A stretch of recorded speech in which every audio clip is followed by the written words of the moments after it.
Ever wonder what's really happening above us? While we gaze at the night sky, there's a whole world of activity unfolding just beyond our sight. Beyond the stars, there's a busy highway of satellites, our invisible helpers for GPS, weather, and streaming. Every day, thousands of satellites zip around our planet, quietly powering the technology we rely on. But here's the catch. Satellites eventually run out of fuel and become space junk.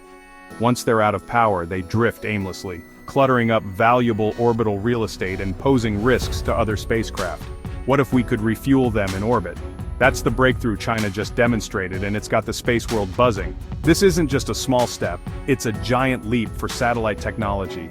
Imagine satellites lasting decades, not just years, serviced and upgraded in space. Instead of launching new ones, we could simply extend the lives of those already up there, saving billions and reducing space debris. In-space satellite refueling, once science fiction, is now reality, thanks to China's recent experiment. This technology could revolutionize how we think about space missions and satellite design. This could completely change the economics and logistics of space, making missions longer and more sustainable. It opens the door to a future where satellites are maintained like cars or planes, not just discarded. For decades, satellites' lives were limited by their launch day fuel. Once empty, they were done, even if their tech still worked. Billions of dollars worth of hardware, left to drift uselessly. China's Shijian-21 and Shijian-25 satellites just proved we can build the first gas station in orbit. This is a historic milestone showing that in-space servicing is not just possible, but practical. Let's dive into what China did, how it works, and why it's a game changer for the future of space. The implications go far beyond just refueling. They could reshape the entire space industry. The future of space is getting a refill, and it's going to be wild. Get ready for a new era of exploration, innovation, and possibility. So, what exactly happened up there, and why is everyone talking about it? China's Shijian-21 and Shijian-25 satellites took center stage in geostationary orbit, prime real estate for communications, weather monitoring, and military surveillance. This orbit, about 36,000 kilometers above Earth, is where the world's most valuable satellites operate, making it a critical zone for any spacefaring nation. Shijian-25 was designed with a special port to receive fuel, a feature rarely seen outside of experimental missions. Shijian-21, acting as the tanker, was launched to rendezvous and refuel its companion, a maneuver that had never been attempted by China in this orbit. The mission was clear: dock, transfer fuel, and prove that in-orbit refueling could be done in the real world, not just in theory or in controlled simulations. Shijian-21 had already demonstrated its robotic arm by moving a dead satellite out of the way, showing it could handle complex tasks. Now, it was time for a more ambitious and delicate test. The challenge? Docking and transferring volatile propellant in the vacuum of space, where even the smallest mistake could mean disaster. Precision, timing, and flawless engineering were absolutely essential. Reports confirm the refueling was a complete success, marking a major milestone for China's space program. China completed its first in-orbit satellite refueling in the critical geostationary belt, a region where satellites are notoriously difficult to reach in service. This wasn't just a simulation or a test on the ground. It was a real demonstration of a technology that many nations have only dreamed of achieving. By pulling this off so far from Earth, China sent a clear message. They're not just participating in the space game, they're actively shaping its future and setting new standards for what's possible. This leap could give China a major strategic and commercial edge, allowing their satellites to operate longer and more flexibly than ever before. The world is watching closely, and with this breakthrough, the rules of space are changing right before our eyes. So how did this high-stakes refueling actually work? Let's break down the process and see what made it such a game changer. Refueling a satellite in space isn't like pulling up to a gas station and filling your car's tank. It's a zero-gravity, high-stakes operation where every move must be calculated with extreme precision. In space, liquids don't pour. They float in blobs, so the entire system must be tightly sealed and pressurized to force the fuel from the tanker into the satellite's tanks, overcoming the lack of gravity. The fuel itself is highly toxic and corrosive, hydrazine, not gasoline, so even a tiny leak could be catastrophic, endangering both the mission and the surrounding environment.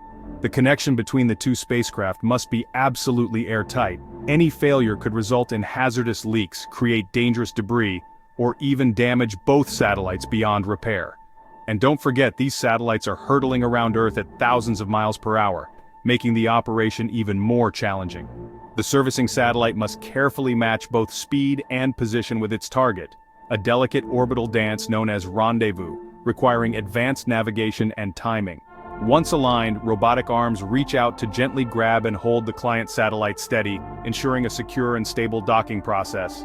One wrong move, one miscalculation, and you could create a cloud of debris that threatens not just these satellites, but everything else in orbit. It's less like pumping gas and more like performing open-heart surgery on a marathon runner. Precision, timing, and expertise are absolutely critical. Every step, approach, docking, fuel transfer, and disconnect must be executed flawlessly with no room for error. China's recent successful test demonstrates mastery of robotics, navigation, and advanced hardware, all working seamlessly together in the harsh environment of space. That's why the world is watching closely. This achievement could change the future of satellite operations and space exploration. So, how does this cosmic pit stop actually work? Let's break down the technology behind satellite refueling. How do robotic arms, flexible hoses, and advanced engineering make this incredible feat possible? Let's find out. Here's how the space pit stop works. The servicing satellite, like Shijian-21, uses advanced cameras and LiDAR to map and approach the target. Robotic arms, highly precise and articulated, grapple the client satellite, holding it steady. A specialized refueling probe, like a high-tech gas nozzle, mates with the satellite's port, forming a leak-proof seal. Valves and sensors confirm the connection, then pumps transfer fuel while monitoring pressure and flow. If anything goes wrong, the system can shut down instantly to prevent disaster. Once refueling is done, the probe is purged and withdrawn, and the servicer releases the client. The refueled satellite resumes its mission. The servicer moves on to the next job. All of this is done autonomously, with robots executing every step. It's a leap in our ability to maintain and extend the life of space assets. This tech is the backbone of a new era in space operations, but why does it matter so much? Why go through all this trouble? Because it transforms space economics and sustainability. Refueling extends satellite life, maximizing return on investment for hardware that costs hundreds of millions. Launching replacements is expensive, refueling is far cheaper, freeing up budgets for new missions. Satellites become long-term infrastructure, not disposable items. Refueling also means less space junk, fewer dead satellites clogging up orbits. Servicing satellites could even deorbit old junk, cleaning up space. This tech adds resilience.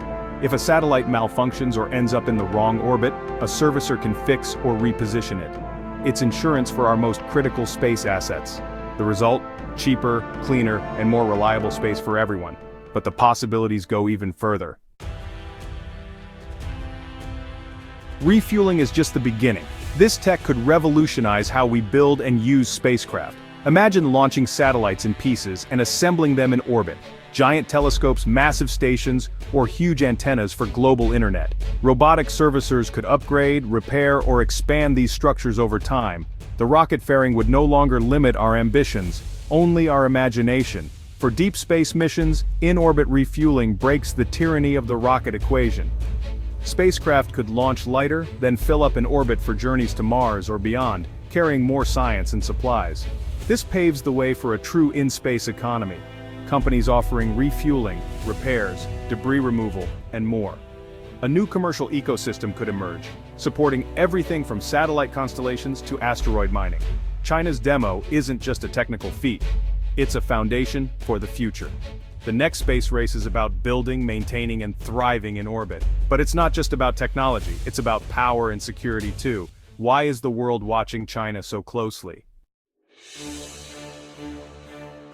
Every new space capability is a geopolitical event, not just a technical one. China's successful refueling test is impressive, and it shifts the strategic balance in space. The US has long led in space, but China's rapid progress is challenging that dominance. Shijian-21's abilities, rendezvous, docking, refueling, are game changers, especially in the vital geostationary orbit. For military planners, these skills could be used for both peaceful and hostile purposes. The US and others are now racing to develop similar capabilities, fueling a new kind of space race. This isn't just about science, it's about who controls the space domain. The dual-use nature of this tech, raises tough questions about trust and security. China's demonstration has forced the world to rethink the rules of space. Let's look at the risks and dilemmas this technology brings.